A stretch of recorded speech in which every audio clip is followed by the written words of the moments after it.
Hi everyone and a very warm welcome on this channel. This is Ayushi Pandey, your chemistry educator on this channel. और अब हम start करने जा रहे हैं प्रेपरेशन ऑफ फिनॉल्स.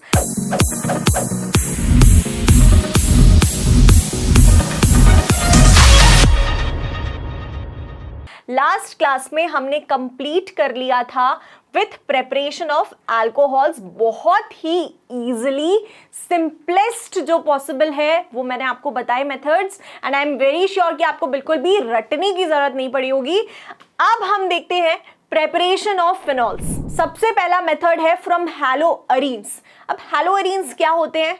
हैलोअरीन्स कुछ नहीं होते हैं मैम. हैलोअरीन्स में बेंजीन रिंग होती है और उसके ऊपर एक हैलोजन ग्रुप अटैच्ड होता है. बिल्कुल सही बात है.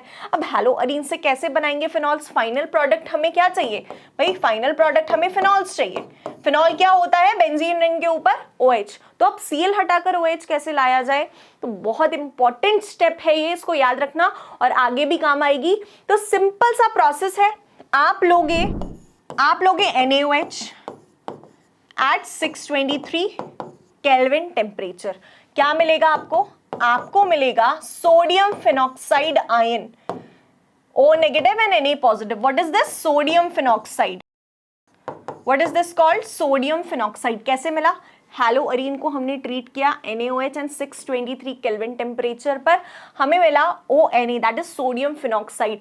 एंड इस सोडियम फिनॉक्साइड की फर्दर एसिडिफिकेशन पर, एसिडिफिकेशन में आप या तो सिर्फ H+ ले लो या पूरा HCl मेंशन कर दो. जब आप इसका एसिडिफिकेशन करोगे आपको मिल जाएगा फिनॉल OH. ठीक है, तो बहुत अच्छे से देख लो. इंपॉर्टेंट रिएक्शन है, सिंपल रिएक्शन है, पूछी जाती है.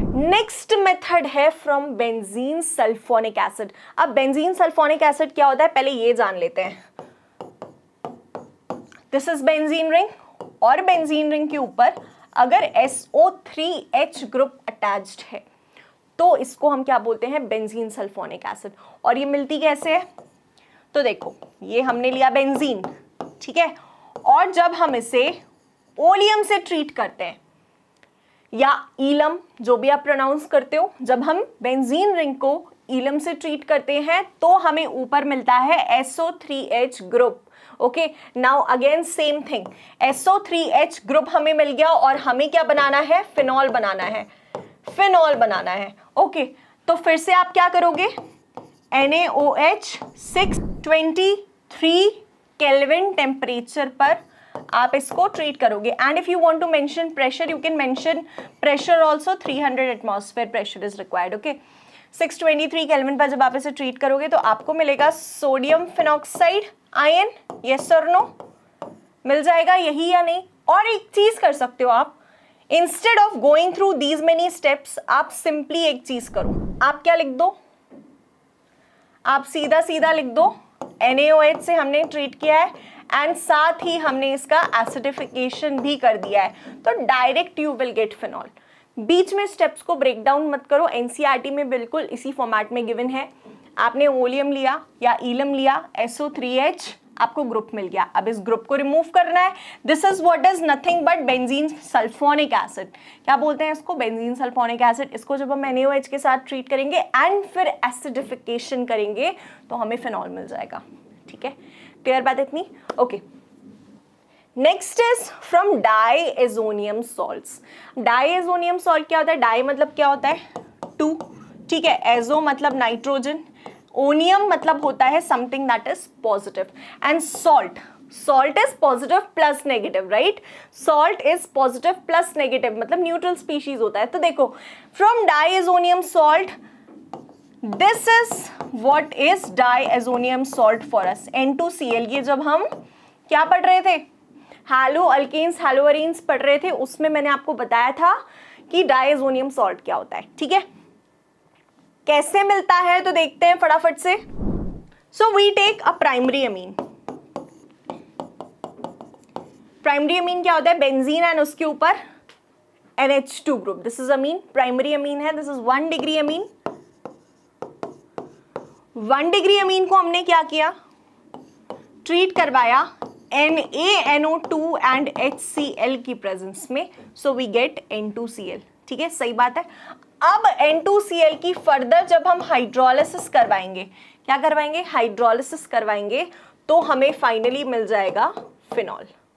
क्या मिल जाएगा, फिनॉल। ठीक है, सिंपल सा प्रोसेस। 1 डिग्री अमीन लिया, 1 डिग्री अमीन को NaNO2 एंड HCl के प्रेजेंस में ट्रीट किया, हमें मिल गया N2Cl, that is a diazonium salt. Diazonium salt की फर्दर हाइड्रोलिसिस पे हमें मिलता है फिनॉल। ठीक है, क्लियर बात है इतनी? चलो देख लो फटाफट से। Okay, now next method is from cumene. अब क्यूमीन क्या होता है, तो देखो क्यूमीन का पहले स्ट्रक्चर देखते हैं। This is a benzene ring. ठीक है, बेंजीन रिंग के ऊपर ये कार्बन है, उसी से हाइड्रोजन जुड़ा हुआ है एंड उसी से 2 CH3 ग्रुप्स अटैच्ड हैं। क्यूमीन को हम बोलते हैं isopropyl benzene. What is it called, isopropyl benzene. ठीक है, अब आइसोप्रोपाइल बेंजीन के साथ हम क्या करते हैं, इसमें O2 ऐड करते हैं। तो O2 कहां फिक्स हो जाता है, कार्बन और हाइड्रोजन के बीच में O2 फिक्स हो जाता है। तो आओ जरा इसको फिक्स करते हैं। ठीक है, ये हमने O2 कार्बन और हाइड्रोजन के बीच में फिक्स कर दिया। अब क्या हुआ, यहां पर ये जो लिंकेज देखने को मिल रहा है, what is this, this is peroxide linkage. ठीक है, what is this called, peroxide linkage. इसीलिए इस पूरे कंपाउंड को हम बोलते हैं क्यूमीन हाइड्रोपेरोक्साइड। हाइड्रोपेरोक्साइड। जब भी आपको ऑक्सीजन, 2 ऑक्सीजन एटम्स के बीच में सिंगल बॉन्ड देखने को मिले, मतलब वो पेरोक्साइड लिंकेज है। जैसा हमें H2O2 के केस में देखने को मिलता है, HOOH, कैसे नो, ये जो सिंगल बॉन्ड है ऑक्सीजन ऑक्सीजन के बीच में, this is nothing but peroxide linkage. Same चीज यहां भी दिख पा रही है, तो दिस इज क्यूमीन हाइड्रोपेरोक्साइड। अब क्या करोगे, अब जब आप इसका हाइड्रोलिसिस करोगे तो आपको क्या मिलेगा, इतना प्रोडक्ट रिमूव हो जाएगा। कितना प्रोडक्ट रिमूव हो जाएगा, CH3 CH C double bond O CH3। ठीक है, CH3 C double bond O CH3, क्या रिमूव हुआ, CH3 C double bond O CH3 remove हो जाएगा एंड क्या बच रहा है, OH और बेंजीन रिंग। तो ये बेंजीन रिंग एंड OH हमें मिल जाता है, plus acetone CH3 C double bond O CH3। ठीक है, इजी सिंपल, कुछ भी रटने की नीड नहीं है। क्या किया, क्यूमीन लिया, क्यूमीन में ऑक्सीजन ऐड कर दिया। कैसे ऐड कर दिया, कार्बन और हाइड्रोजन के बीच में ऐड कर दिया। This is nothing but peroxide linkage. Peroxide linkage की वजह से हम इस कंपाउंड को बोलते हैं क्यूमीन हाइड्रोपेरोक्साइड। यहां से CH3 C double bond O CH3 निकल जाएगा और जो रिमेनिंग प्रोडक्ट है that is benzene ring and OH, वो हमें क्या दे देगा, phenol. This is nothing but phenol. ठीक है, क्लियर बात है? ओके, तो यहां पर हमारा प्रेपरेशन ऑफ फिनॉल्स खत्म होता है। अब आता है फिजिकल प्रॉपर्टीज ऑफ अल्कोहल्स। बहुत छोटा सा टॉपिक है, बहुत इजी टॉपिक है। सबसे पहली चीज जो हम पढ़ते हैं इसमें, that is about boiling point. Okay, तो बॉइलिंग पॉइंट अल्कोहल्स की 2 फैक्टर्स पर डिपेंड करती है। It is directly proportional to molecular mass and inversely proportional to what, branching. अगर आपने लास्ट के चैप्टर्स या प्रीवियस चैप्टर्स फॉलो किए हैं तो ये चीज आपको पता होगी, boiling point is directly proportional to molecular mass. Molecular mass जितना ज्यादा होगा कंपाउंड का, उतना ही ज्यादा होगा बॉइलिंग पॉइंट। लेकिन अगर ब्रांचिंग की बात आ जाती है, तो अगर किसी भी कंपाउंड में ब्रांचिंग है या स्पेसिफिकली अल्कोहल्स, अगर ब्रांच्ड अल्कोहल्स हैं, ब्रांचिंग जितनी ज्यादा होगी उतना कम बॉइलिंग पॉइंट होगा। ठीक है, चलो देखते हैं तो कुछ एग्जांपल्स। फॉर एग्जांपल मैंने ले लिया CH3 CH2OH, this is A, then CH3 CH2 CH2OH, this is B, and CH3 CH2 CH2 CH2OH, this is C। Order बताना है बॉइलिंग पॉइंट का। सबसे ज्यादा बॉइलिंग पॉइंट किसमें होने वाला है, ऑफ कोर्स आपका आंसर होगा C सबसे ज्यादा, then B and then A। क्यों, क्योंकि मॉलिक्यूलर मास सबसे ज्यादा लास्ट वाले का होगा C का, एंड देयरफॉर बॉइलिंग पॉइंट सबसे ज्यादा उसी अल्कोहल का होगा। अच्छा, ब्रांचिंग की बात करते हैं, तो ब्रांचिंग के केस में भी हम 3 एग्जांपल्स ले लेते हैं। CH3 CH2 CH2OH, okay, C and COH, ये CH3 हो जाएगा, ये आपका हो जाएगा CH2, देन यहाँ अगेन CH3 और यहाँ CH2. Okay, don't mind. अच्छा मैं लिख देती हूँ CH2 CH2OH और CH3 COH CH3 and CH3. ये 3 अल्कोहल्स हैं आपके पास, A, B एंड C. अब आप मुझे कमेंट बॉक्स में बताएंगे कि सबसे ज्यादा बॉइलिंग पॉइंट किसका होने वाला है. This is easy. Boiling point is inversely proportional to branching. Check कैसे करोगे? ब्रांचिंग जिसमें सबसे ज्यादा उसकी बॉइलिंग पॉइंट सबसे कम. इतनी हिंट दे दी है, अब फटाफट से आंसर बता देंगे कमेंट सेक्शन में. अगली बात करते हैं हम सेकेंड फिजिकल प्रॉपर्टी की, जो कि है सॉल्युबिलिटी. ओके, नाउ अल्कोहल्स जो होते हैं they are soluble in water. लेकिन ये क्यों होते हैं soluble in water? Due to hydrogen bonding with water molecules. ठीक है, मान लो कि ये एक अल्कोहल है CH3OH. Okay, this is an alcohol.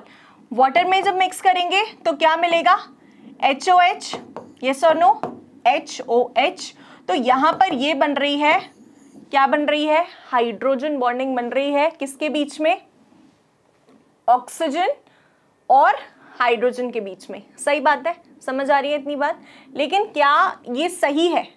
आप मुझे बताएंगे किस तरह से हाइड्रोजन बॉन्डिंग बननी चाहिए? This is oxygen of water and this is hydrogen of alcohol.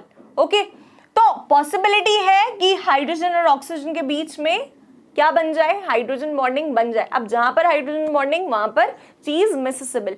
इसीलिए अल्कोहल्स जो होते हैं they are soluble in water. But at the same time यहां पर एक दिख रहा है हमें hero. What is that? The alkyl group. अब क्या होता है, ये तो लोअर मेंबर्स की बात है, lower members are easily soluble. लेकिन अगर वहीं हम हायर मेंबर्स की बात करते हैं तो हायर मेंबर्स के केस में higher members of alcohol have bulkier alkyl group. क्या होता है? अल्काइल ग्रुप बल्कि होता जाता है. हायर मेंबर्स जैसे जैसे हम बढ़ते जाते हैं वैसे वैसे क्या होता जाता है? अल्काइल ग्रुप बल्कि होता जाता है. बल्कि होने की वजह से फिर ये वाला जो पार्ट है ये तो हाइड्रोफिलिक है, वाटर लविंग है, लेकिन ये वाला पार्ट क्या होता है? हाइड्रोफोबिक होता है. हाइड्रोफोबिक होने की वजह से फिर वो वाटर को रिपेल करने लगता है, वाटर से डरने लगता है, दूर भागने लगता है. इसीलिए higher members are not soluble. समझ आ गई बात? ठीक है, तो सॉल्युबिलिटी में हमें 2 चीजें ध्यान रखनी है. सबसे पहली चीज, लोअर मेंबर्स सॉल्युबल होते हैं हाइड्रोजन बॉन्डिंग की वजह से. हायर मेंबर्स सॉल्युबल नहीं होते उतने अच्छे से बिकॉज जो अल्काइल ग्रुप है वो बल्कि होता है and because of that since it is hydrophobic तो कम सोल्यूबल होते हैं कंपैरेटिवली. ठीक है, क्लियर बात इतनी? तो आज के लेक्चर में हमने preparation of phenols देखा and its physical properties. Now in the next lecture we will start with the chemical properties of alcohols. So that is all for today. See you in the next session. Thank you so much.